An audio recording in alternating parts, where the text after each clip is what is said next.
हर हर महादेव. दीक्षा kitchen. आज बनवणार आहोत आपण कढी. तर चला बनवूया.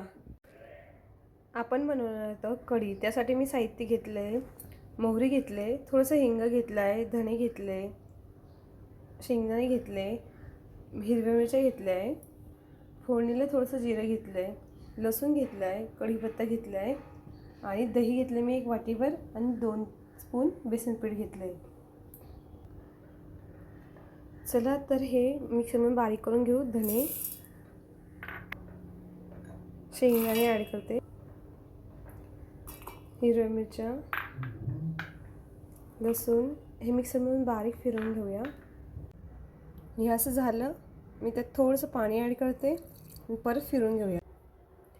मी एक भांडे घेतले, त्यात आपण दही ॲड करूया आणि बेसन पीठ ॲड करू आणि छान असं रहीने याला घोटून घेऊ. एकत्र करू दोघं मिश्रण. हे बघा छान असं एकत्र झालं ते. आता आपण मिक्सरमध्ये जो वाटलेला मसाला आहे तो यात ॲड करू. हे आपण ॲड करूया आणि सगळं मिश्रण एकत्र परत घोटून घेऊया. हे बघा छान असं झालं एकत्र. मी कढई ठेवली. तूप टाकून घेऊया चमच्यावर फोडणीला. आपण तूप टाकून घेतलंय. मोहरी ॲड करू त्यात फोडणी. मोहरी छान झाली की त्यात जिरे ॲड करू. ते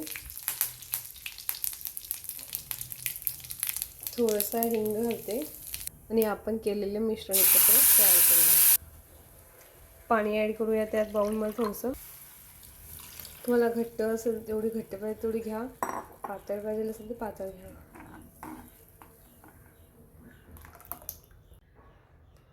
चवीनुसार मीठ घालू आणि थोडीशी साखर घालते आणि हलवून घेऊ. 5 मिनटं बारीक गॅसवर ठेवू उकळ यायला.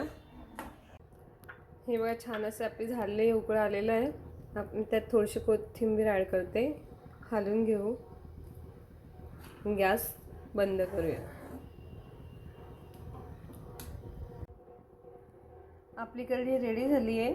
तुम्ही करून बघा, खाऊन बघा आणि कमेंट करा.